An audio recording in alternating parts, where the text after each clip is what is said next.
Welcome to Second Wind with Joyce Buford, a program for and about women.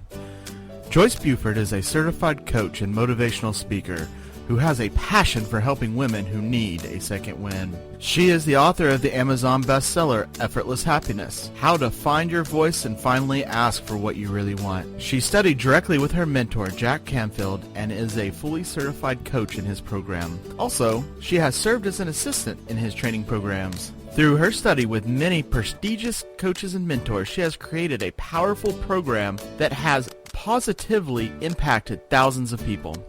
On today's program, Joyce and her guests will help you to get your second wind. Now here's your host, Joyce Buford. Good morning. I'm so glad you're here. We have lots of good things to talk about today, as I always love to talk with you all, but to share what I have with my guest is absolutely fabulous. I think you're going to really enjoy my guest this morning. She's all the way in California from Texas. We're talking, but she's a Texas girl that was relocated. So we give you that plus minute. Anyway, thank you for being here today. I want to share with you something that I have going on with me this next week. And as you know, my program, although my podcast is about second wind, I like to think of it as the second wind for my clients, which are women that are rebuilding their life after divorce. And so I am having a masterclass next week. In that masterclass, we're going to talk about all sorts of things, but it's called 5 Secrets to Getting Past Your Divorce with Courage and Confidence. How to stop the craziness and the overwhelm of divorce. Now, with more than 50% of all marriages ending in divorce, I know that if you are not the listener that applies to, that you do have friends that could possibly benefit from this masterclass. If you do, then I am really kind of asking you to pass the message on to your friends. To be able to get the sign up for this masterclass, you need to go to JoyceBufordEmpowers.com. There you will sign up and leave your name for the freebie that I offer you there. And then your name is put on an email list. And from there, you receive everything. But what I really want you to receive is the masterclass. And so that you can help some woman benefit from the transition. The masterclass, of course, is free. So it's another way for that woman that's making that transition that is absolutely craziness. I know I've been there, and I was so inspired by my delay and my fumbling around to recover and move on with my life that I wanted to create something for that woman to help her transition to be easier and smoother and less chaotic. So please share that information. I'll tell you about this again in the show so that you may grab a pencil and write this down, but I'm relying on you to help me spread the word. So let me tell you about my guest today. I'm so excited that she's with us. Her name is Dr. Minette. Riordan. How'd I do, Minette? We'll just try one more time. It's Minette Riordan. And I know it's tricky, and thank you so much for working on getting it right. I so appreciate it. Oh, thank you, Minette. But anyway, she is a modern-day Renaissance woman, artist, writer, award-winning entrepreneur, an advocate for creativity as essential to the well-being of all people in our planet. She has built several successful businesses, worked with thousands of business owners, and published 3 books, including her bestseller, The Artful Marketer. Oh, and we all need marketing. Yes. Minette is the founder of Confident Creative Framework, a simple and effective transformational process for helping others to own their artistry. She believes that when we are all working in our highest and best creative genius, I love that, I love that, I love that, we can solve all the world's problems. Welcome, Minette. Thank you so much for having me today. I'm delighted to be here. You know, you use some of my favorite words in your intro. Oh, I love good. creativity. I love the word genius. I just resonate so with that. Not because I totally accept I had a belief about genius as being somebody with, the IQ off the charts, but I believe we all have a genius. That's how I've looked at it. It's some of my past work as well. So I'm all excited about this, the words that you have here, and what you're going to tell us about creativity. Mm-hmm. So what is it? Do you believe that we all have creativity? We came with creativity, or we develop creativity? Yes, to all of that.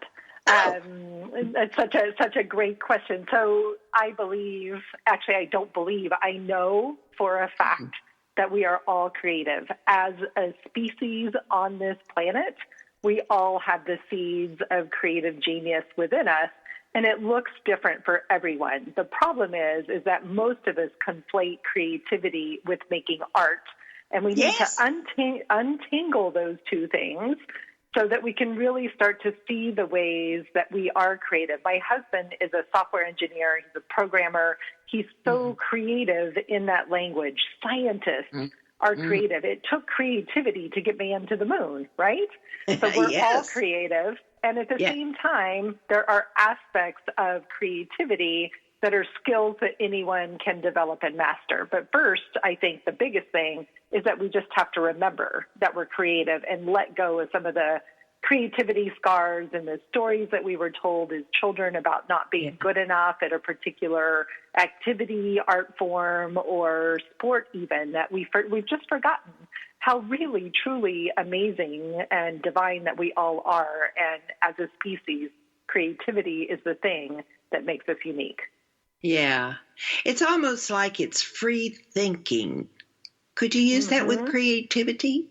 It's about free thinking. Free thinking. There's a whole movement right now called design thinking, but it's about ideation, innovation. Creativity at its foundation is really about problem solving. Yeah. Yeah. Well, I'm curious, is it that we, as young babies, when we come into the world, is it the need for the adaptation and the family that we move into that causes our creativity to be hushed or quieted? So, or is it the schooling, or is it all of it? It's all of it. I know. I think it's all of it. I think a lot of times it's our peers as children, right? When you're sitting in the classroom and you're drawing a picture and you show your, best friend sitting next to you, look at my amazing horse, and they laugh and they go, "Oh my God, that's a terrible horse." And it just shuts us down. Yeah. Mm-hmm. Yes. Yeah. We so want to be right. Yes. That's so true. We want to be right. I was just talking to my husband this morning about, a conversation he had at work about some areas for growth and improvement in his skills. And, those conversations we want to be right. And to me, I think the thing that has really helped me on my own creative journey is letting go of being right and also letting go of being good. Right, I am on a journey. Yes. I am on a path to getting better all the time. I don't want to be good. I want to be great. I want to be in my genius, right? And that doesn't happen overnight. I think we have to also own that we have to work for this. Like, I bet you remember your first podcast was a lot different than your podcasts today are, right? It's a journey, and we get better and better all the time. Oh, you are so lucky you got me after 5 years. I love that. I was visiting with some friends and talking about, they were new acquaintances, and I was trying to encourage them to maybe listen to my podcast. And I said, I have 5 years. And I said, no, only go back 3. Because the first 2 were like, learn, Yeah, and even still, it's life, a learning. Right? I think that's just life, right? That, we're not birthed into the world as masters. We're birthed into the world as beginners, and we have to be willing to put the time in. And I think where I see people get really frustrated in their journey, whether it's empowerment, life transition, personal development, or professions and careers, it's that they're not willing to put the effort in on the path to mastery. And it's the path that matters, not the destination. Yeah.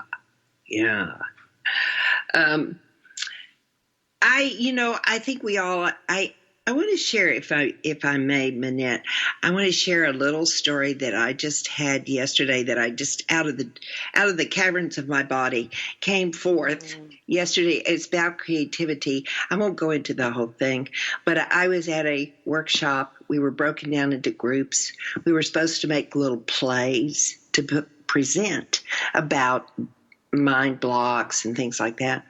And there were maybe 8 people, and everybody was taken apart. I was one of the last, and all the parts had really been taken. And so I just, out of the caverns, and I want to say caverns of my brain, my body, wherever that came from, I have no idea. But I spoke up and I said, I'm going to be the curtain. And every one of them looked at me and said, What? With all the confidence in the world, I don't even know where I found it. It said, the curtain. Every stage needs a curtain. It was so funny. But moving quickly to the end, I was applauded so much for that. I can't tell you how I was on a high. I mean, it was sort of like I just threw myself out there, and they even pulled me back up and asked me to do it again because I opened and closed with my arms and sang and did all this. But it was a moment that gave me so much pride and joy, and yet I risked without even. I mean, it was like I knew. It was very strange for me. I don't usually do that in a group, or at that time I didn't, for sure. Yeah, for sure. You know what occurs to me? What occurs to me in listening to that beautiful story was, first of all, just totally trusting your own intuitive knowing to say that. But when you think about the role of a curtain and you get to pull back the curtain and close the curtain, isn't that the beautiful work that you do with women, is helping them to open the curtain to their life? What a beautiful metaphor for how you support women on their journey, is pulling back the curtain so that they can see themselves and see the way forward. Oh, I like that. You may see that. I like that. Thank you. Yeah, you're welcome. You're welcome. Well, I know you have stories of life-changing moments, and I wonder if you might share one of those that really turned you in a different direction or introduced you to a new challenge that molded and shaped your life. There's so many of them. You know, the birth of my kids, the death of my stepfather, the death of my grandmother was a big one for me. But I want to share one that really changed the entire course of my life over the last decade. And it's it seems something so small that had such a huge impact. And I think the point of the story is that sometimes we think these moments of transition have to be loud and earth-shattering, and sometimes they're subtle and we have to pay attention. I was reading an art blog a decade ago, and I stumbled across an article about this form of art called Zentangle, which is this beautiful meditative form of drawing. And I fell into the page in awe, and I immediately started down the path of, what is this? How can I learn it? I hired someone to come give me private classes in my office in Plano, Texas, because I wanted to learn it. A couple of years later, I went to Rhode Island and to Providence, Rhode Island, and became a certified Zentangle teacher. And it started me on the whole path to reclaiming my own creativity. And it's the simplest form of black and white meditative drawing repetitive patterns that is this powerful process that allowed me to remember how creative I was. And remembering how creative I was also gave me confidence to let go of a business in Texas that I no longer loved and wasn't serving me. Yeah. It gave me the courage to walk away from 13 years of raising kids and community and being fully supported in community and transplanting myself and my husband and my kids from Plano, Texas to Santa Barbara, California, all because I stumbled across this one blog. So, we say, where do these insights and intuitions and transitional moments come from? They come from everywhere.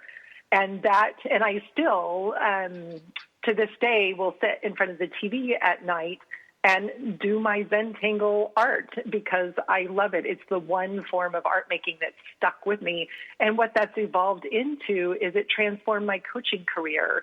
As someone who works with other creatives, it transforms the way I do business coaching is very playful, and there's lots of art making involved in the business coaching. It got me to the point where I went from saying I'm a hobbyist to saying I'm an artist who sells my art, and I started selling my paintings. And so that one tiny little thing had a huge, huge impact on my own reclaiming of my creative genius. Mm-hmm. I love that. Could you spell Zentangle? Sure. It's Zen, Zen meditation, Z-E-N, and then tangle, like your hair is all tangled, T-A-N-G-L-E. And they have a beautiful website, zentangle.com. It is quite a global phenomenon at this point. They've literally trained thousands and thousands of people around the globe to facilitate classes and workshops in this meditation. And the founders, I love them. They're lovely, lovely people. Maria Thomas and Rick Roberts, and super creative themselves. So, and that went on to lead me. I have 5 other creative coaching certifications all around, different aspects of using creativity and creative process as a tool for just getting to the depths of knowing who we are and bypassing our thinking mind to go straight to our heart to really get clear about what's keeping us stuck and in the way. Yeah. So you use several different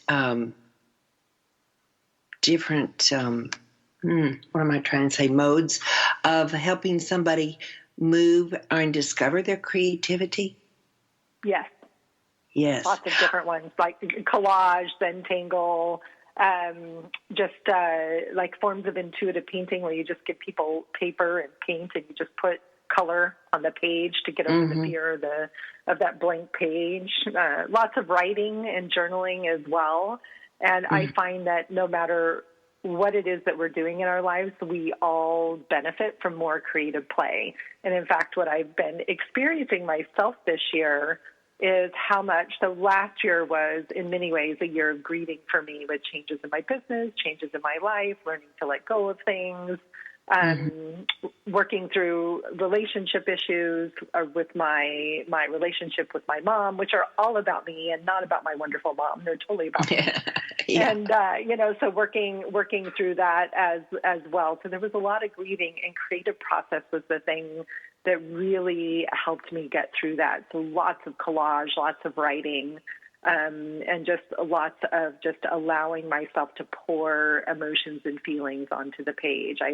And when the Me Too movement came out, I did huge paintings of, all the sort of dismay and anger and rage, all the pent-up feelings. We can use art as a way to pour all of that out. And when we release that kind of grief and that raw emotion from our bodies through the physical act of creation, we get to the other side a lot quicker than we might if we're trying to think our way through it or talk our way through it. Yeah. I was surprised a few years ago from another interview that the woman shared with me that we grieve over so many things. It's not just grandmother dying or mother dying, or it's not just around death. It's almost like an end of things. It's the end of things or the transition of things. And I know you probably feel very much and speak a lot on that about the process of grieving and allowing how important it is to grieve. When I sold my publishing company in Texas and, moved across country, I was completely unprepared for the depth of the grief that I experienced. I was in a new place where I didn't know anyone. I didn't have community. My kids were struggling to adapt to being in this new place. But what I was really grieving was the loss of my identity. I had been very well known in my community. I built this big publishing company. I'd won lots of awards. I was very active in all kinds of different organizations, had built big networking groups. I had done a lot in the time that I was there. And all of a sudden, I didn't know who I was.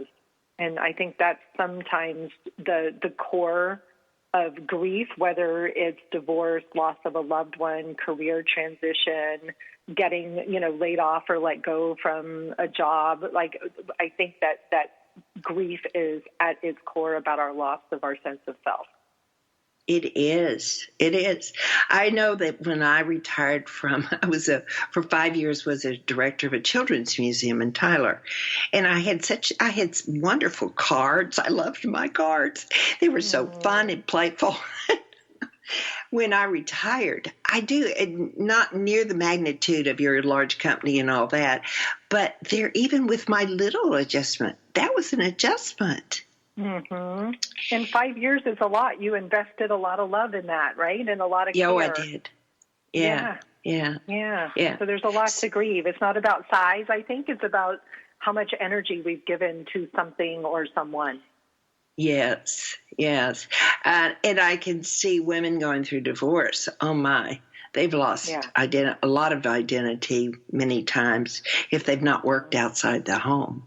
They've all their identities wrapped up in that home.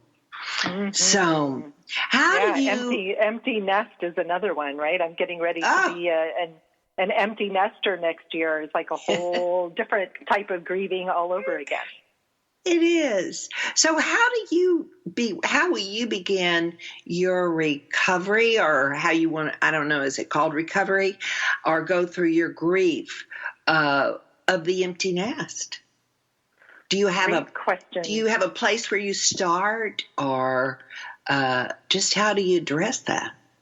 It's coming. I do know it's coming. And so my son left 2 or 3 years ago. He's a junior in university now. So I've already, and again, the depth of my grief surprised me. So I think I'll be more prepared this time.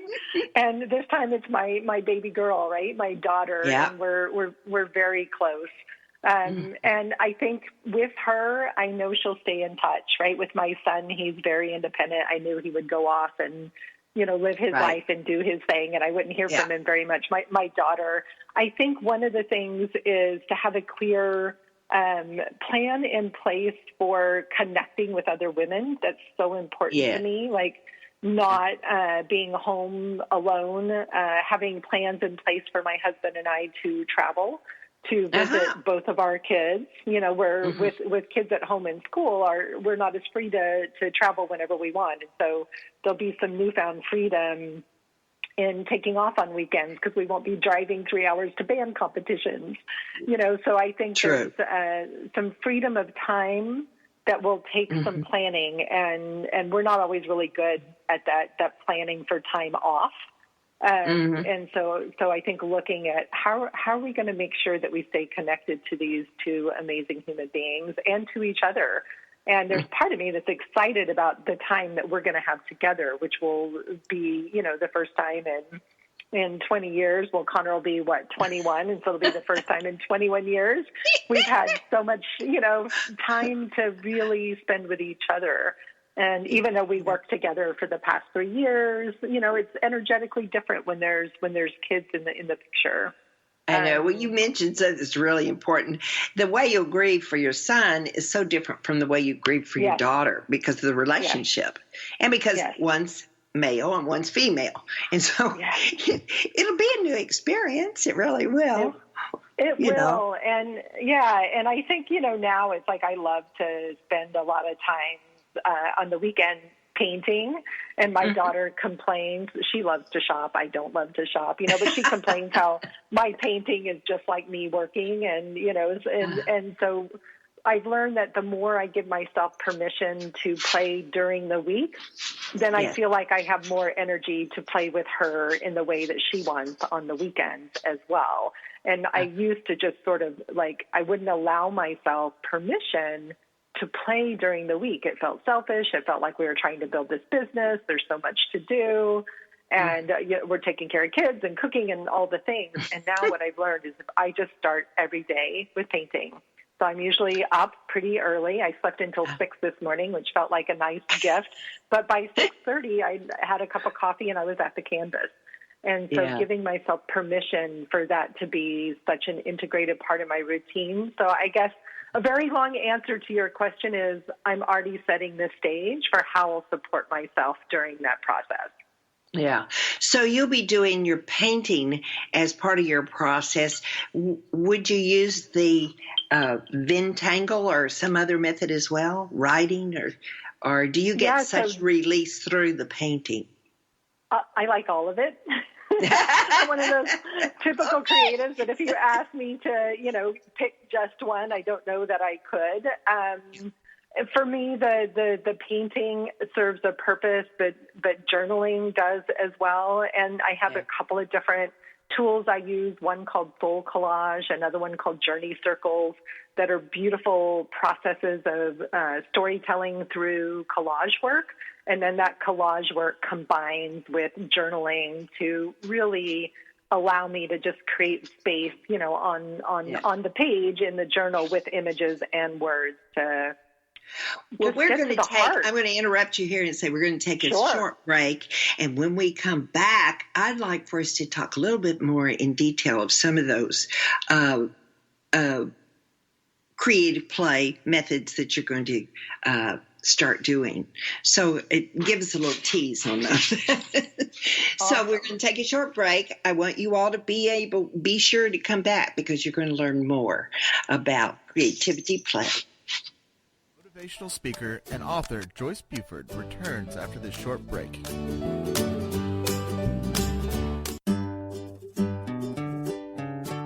Close your eyes and imagine living your life without limits. Where would you go? Who would you meet? What would you do? During an Uncover Your Hidden Genius session, you will discover what's keeping you from living your life with purpose, passion, and fulfillment of your potential. You'll get a clear vision of the steps you need to take to uncover your hidden genius so that you can live a life without limits. Sessions can be done over the phone, Skype, or in person. Find out more at www.joycebufordempowers.com or by calling 903-287-0747.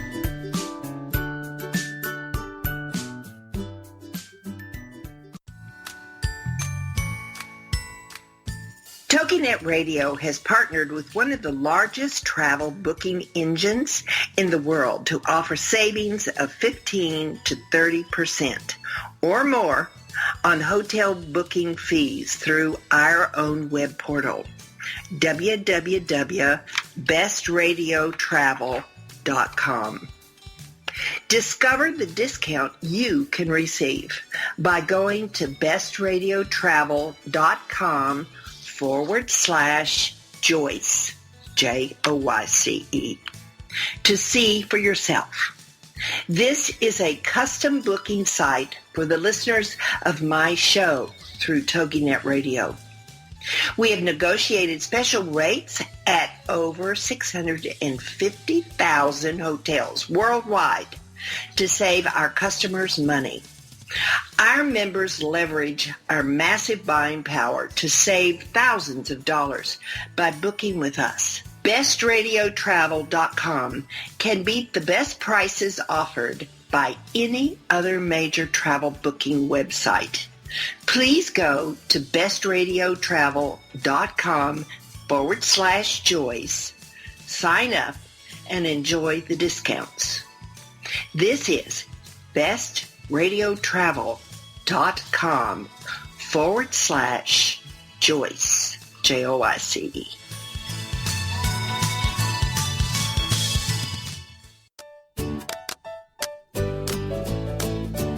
Welcome back to this segment of Second Wind. Joyce Buford, the author of Effortless Happiness, continues in this segment to share insights that will help you live a life of greater purpose and filled with happiness. Now here's our host, author and coach, Joyce Buford. Welcome back. We are talking with Minette Riordan. How'd I do? How'd I do?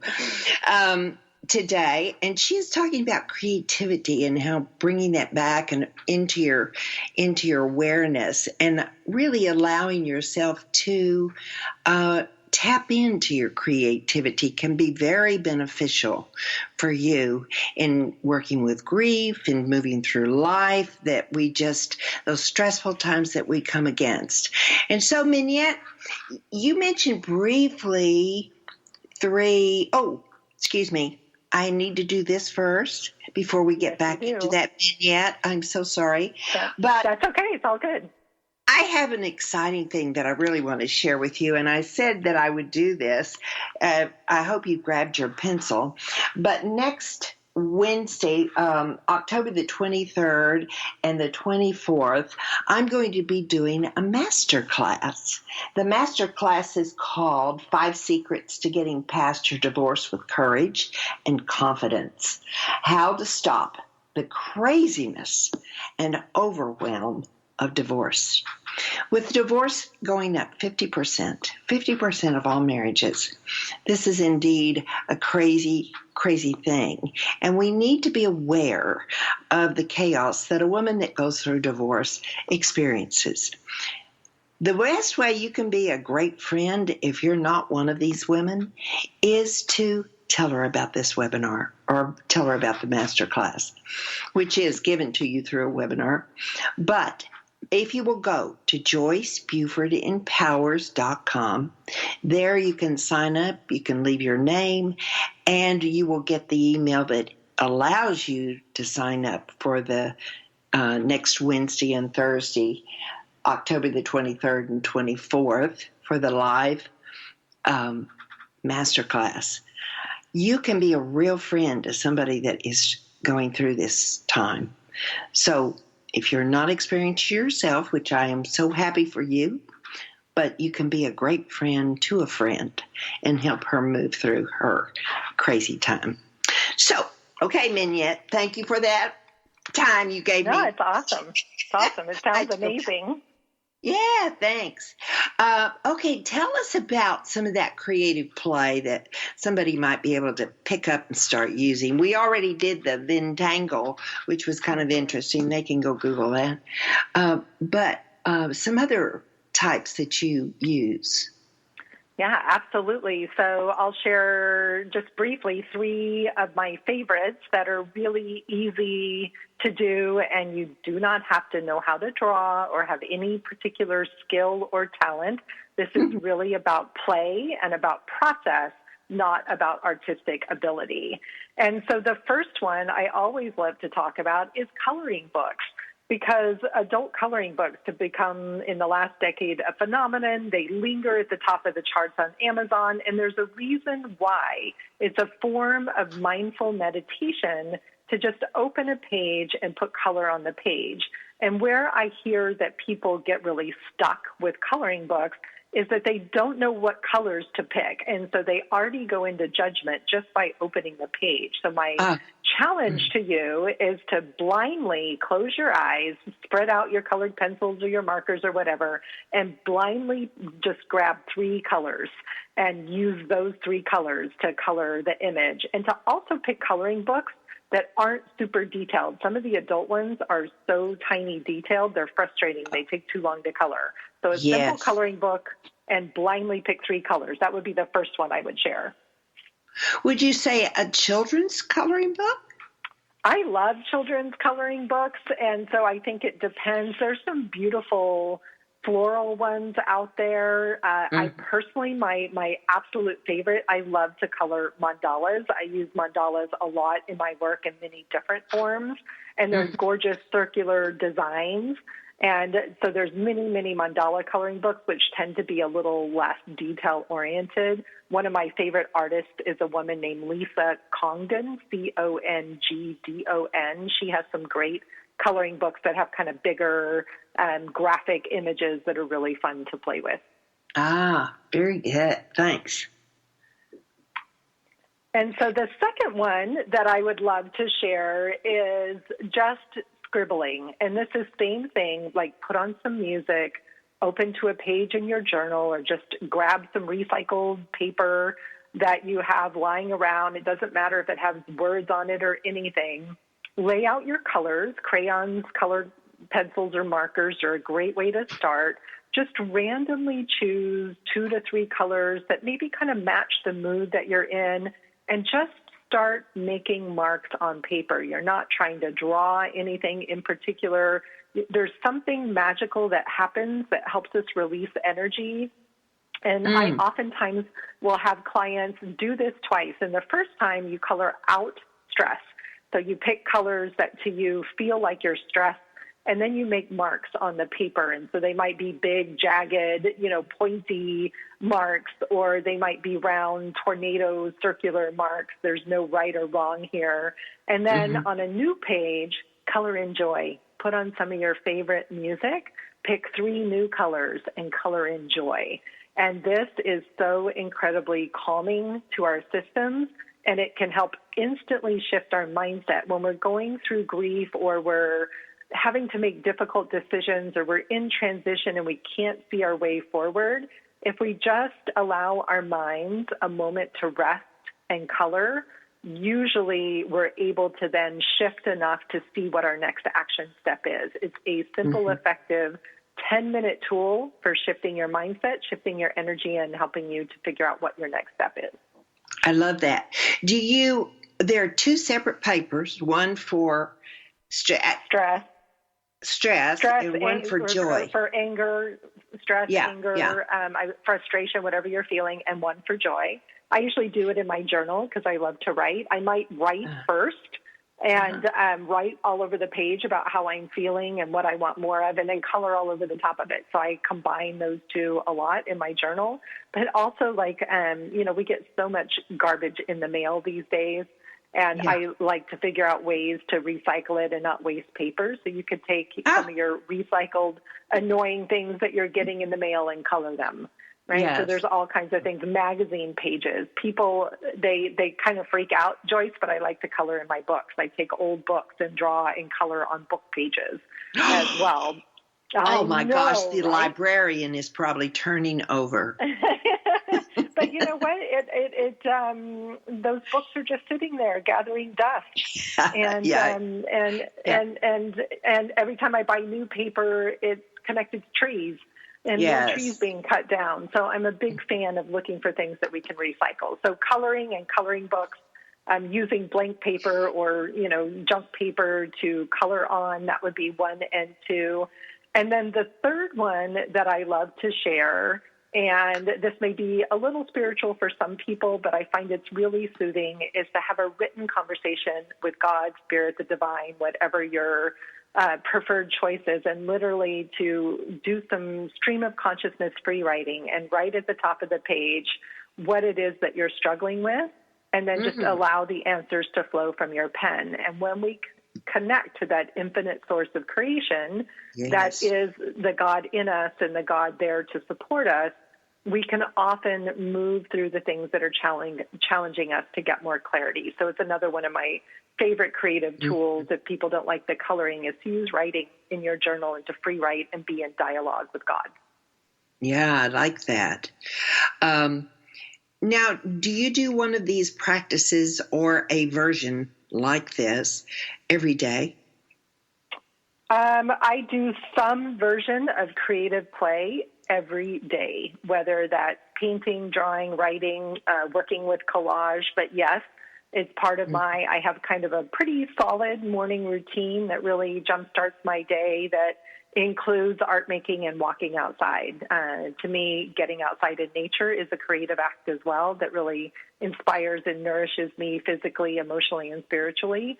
But yes, I do something creative every single day. And I love to scribble in my journal. It feels really good. I love to write first and then either just draw or paint over the top of the scribbles. Oh, yes.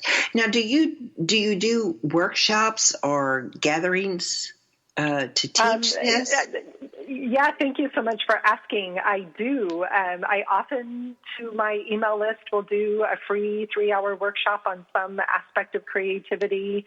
And I just started a brand new Facebook group called the Sisterhood of Unstoppable Artists and Creatives. And I'll be sharing a lot more of these tools. It's growing like hotcakes. I'm super, super excited. Women are bringing their friends.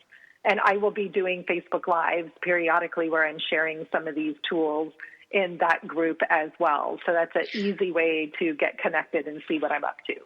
Say it one more time. Sisterhood what? Sisterhood of Unstoppable Artists and Creatives. I know it's long. So I think the Facebook URL is just facebook.com/unstoppable artists with an S on the end. So now the artist doesn't have to be the one. An artist. Okay. Not at all. It's designed for women who want to connect to their creativity. And I have people who are gardeners and people who love to cook. And I have people who love to quilt and knit. And I have people who love to draw. And I have people who love to dance or speak or coach. So it's, we're just I love to sing. Beautiful. Perfect. Lucky you. I wish I could sing. Not one of my talents in this lifetime. Well, I've long given up the solo role, but I still love being part of a choir. It's really something I reconnected with after my divorce. It's like you're painting to me. Very much. I have a friend here in Santa Barbara, excuse me, who recently went through a divorce. And she wanted to reconnect to the music lover, so she's taking rock and roll drum lessons. And she shared a video of her playing in a band, playing drum kit in a band. And, and she's in her 60s. And I'm like, how magical is this? The way that we can use creative expression to reclaim parts of self. Yeah. Yeah. That we just a little side story here. We just sang with it's a Christian performance at the Meyerson in Dallas. And they have so like beautiful. 20 different choirs. And it was really a beautiful evening. So our choir just went over and participated in that, which they have like every 2 years. So, yeah.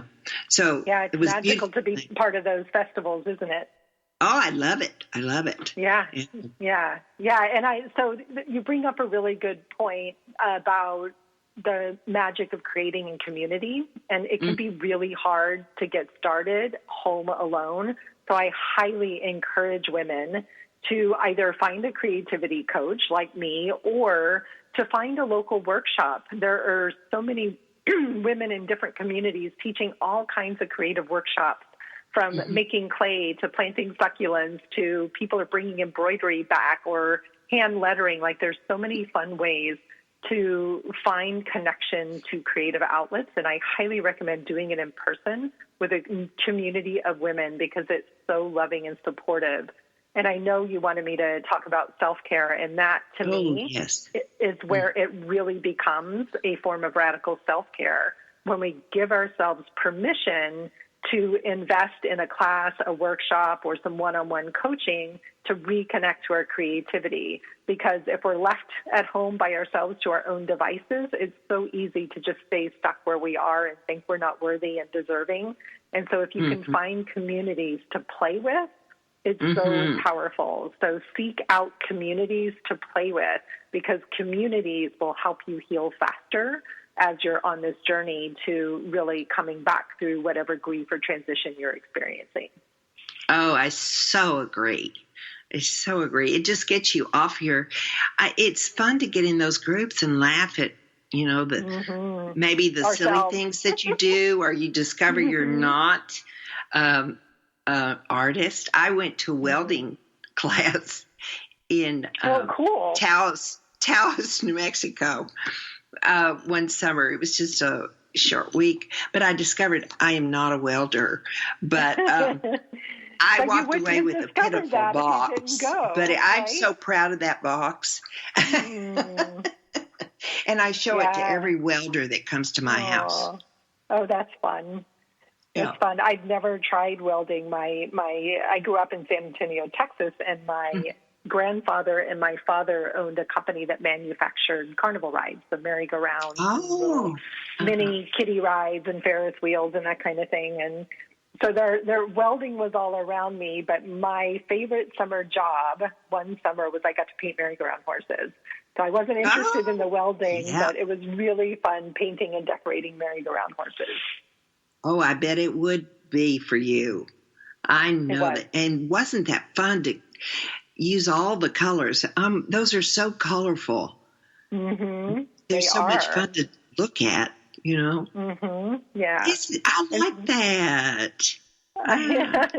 It was a fun childhood to be able to go to the shop and try out new rides, and it was an interesting time in our lives that I'm sure sparked the creativity in me. Both my parents were very, very creative in different ways, but very, very. In fact, my whole family on both sides. There's a lot of creativity in our family, and I love how it was channeled very differently in every direction, right? There were no two people doing the same thing.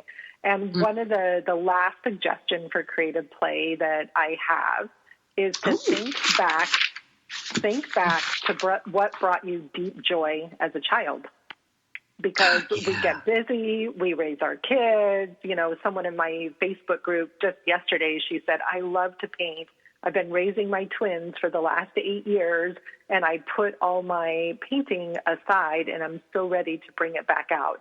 So what is something that you used to love to do as a child or a teen or a young adult that you haven't given yourself permission to do because you've been so focused on taking care of everyone else, you haven't been taking care of your own needs? It could be skipping or jump rope, building forts, sidewalk chalk, playing in sprinklers, mud pies, walking in nature, climbing trees. Think about what were those things that brought you joy. I have a client who's an attorney, and we're doing some work around her creative writing and her creative life, and she wanted to be a ballerina. And her parents were immigrants, and so very hard work ethic, and they thought that something like ballet or voice or choir was a waste of time. And so she tamped all of that down. So at 40, she's taking ballet classes and finding the joy and movement in her body. So radical self-care, my friends, is connecting to what really makes us happy. It's also working well for her as the aging process continues. We can't stop it. We need to get more agile and more, I had to bend over and put air in my tires the other day. That was a challenge. But, and so anyway, it's just little things like that we need to do, just not only heal the inner spirit, but keep our body working. And our minds. Like learning something new keeps our minds limber. Oh, yeah. Right? Yeah. And we need to remember that our minds are very elastic, and that the more that we use them and learn new things. I'm a big fan of word puzzles and crosswords and things like that stretch my brain. Silly word games, because we need to keep our minds. We just need to remember that we never stop learning, like always be pursuing something new. It not only brings you joy, but it's really great for your brain. They say it's part of what delays onset of Parkinson's or Alzheimer's or dementia is to just be in that playful, physical, and creative space of learning new things. Yeah. So much we forget or contribute to our overall health. Yes. like that, and accepting the word play. Sometimes we as adults, we don't play. It's not selfish. Yeah. Yeah. Yeah. It's not childish. It's not selfish. Yeah. Absolutely. So why is it you decided to do the Facebook group? To expand the creativity, or what was your real focus in creating that? There's a couple of different reasons. So one, it's core to my marketing strategy. Going forward is the Facebook group. So that's the sort of tactical reason. But I could have created a variety of different types of Facebook groups. But this Facebook group is all about me calling in my sisters and having people to play with. I work from home. I'm alone most of the time. My husband and daughter are both, out working and at school. And I need people to play with. I find I get so inspired by others and what they're up to. And then the final thing is that, it truly is on my heart and my calling to show up in support of other women in helping them to see their creative potential and their creative genius and really own their artistry. And I can't do that just from home or in my small town where I live. So a Facebook group feels like an amazing way for me to be able to receive, love and support and to show up in love and support to others. Yes, yes. Now, I know in my work I've done and love doing vision board workshops. Do you do that? I mean, it's so creative. It's all about creative. You probably don't use that form, but that's the form that I've used for connecting people with their creative side. I love vision boards. I do one every year, so I love creating vision boards. So because I've learned some of these fun things, the soul collage and the journey circles, I have a different approach to how I use collage. And the thing for me about vision boards, if I were going to encourage other people to create a vision board or to host a vision board workshop or party, which is great.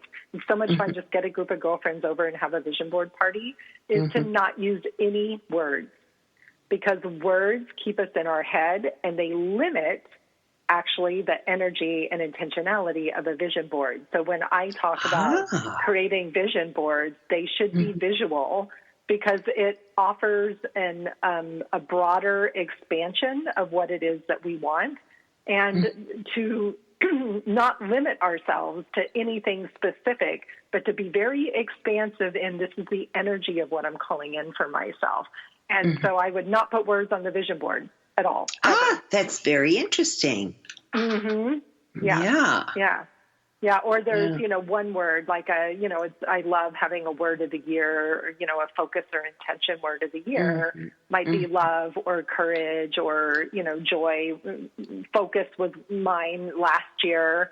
And so just having one word on there that then the images resonate with that word. And so what happens is that if we rely on words, we actually don't tap into our hearts as deeply. Oh, that's so interesting. So interesting. Okay, would you share with us your website and your Facebook information again?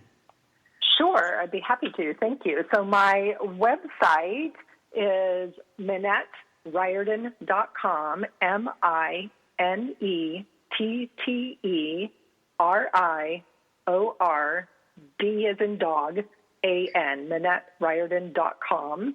And the Facebook group, where I freely invite you to come and play, especially if you don't think you're creative, come on over and I will remind you, is the Sisterhood of Unstoppable Artists and Creatives. The Sisterhood, if you just put in Sisterhood of Unstoppable Artists, you'll find us. And I just started it last week, Joyce, and I have over 200 people in there already. That's awesome. People love, women love sisterhood things. I think it's very wise of you to use that word, because we do love community. We really do. Yes. Now, you have an offer. I believe that you are offering, in addition to the Sisterhood Facebook group, you talk about a video series called Ignite Your Inner Fire. What's that? Yes. Thank you. Thank you for reminding me. So I created a 5-part video series called Ignite Your Creative Fire. It's a free video series on my website. I'm sure Joyce is going to have it in the show notes, but it's my website, MinetteRiordan.com/gift. Super easy, MinetteRiordan.com/gift. And it's a 5-part video series where I walk you through in depth some of these things that we talked about today, different forms of creative play, and how to really start creating some goals around your creative expression and why it matters. So each video is about 20 minutes long. You have instant access to them. It's playful, it's fun, and I think if you're called at all to needing more creativity and more self-care in your life, that you'll get a lot out of the videos. Wonderful. Well, we have come to the end of this hour, and I just hate to turn loose of you, Minette. as a Texas sister relocated. But anyway, it has been such a pleasure to have you on Second Wind today. You've given us great information, and I really appreciate that you've taken the time to explain them to us so that we can walk away with something and go home and try it that afternoon. So thank you. You're very welcome. Thank you so much for having me. I'm honored to have had the opportunity to share my passion with you and your listeners. Well, you'll be seeing me again because I'm going to go to the Sisterhood. I want to be in that Sisterhood. Wonderful. So thank you very much. I know that you listeners out there have really enjoyed listening to Minette today. She has shared some great information with us. I hope you'll pursue the Sisterhood with Minette and on Facebook Lives. And also, I'm going to encourage you also to be on my webinar or masterclass. It's going to be on the 23rd. Go to JoyceBufordEmpowers.com, leave your name there, and then you will be getting the invitation to join us. Thank you for being here today. I hope you have a great week. Till next week. Joyce Buford returns next week at the same time for another edition of Second Wind. Through the Joyce Buford Empowerment System, women are receiving the support they need through their transitions and are able to reclaim their true purpose with confidence. They receive the tools they need to map out new lives. You can find out more about her coaching services at JoyceBufordEmpowers.com.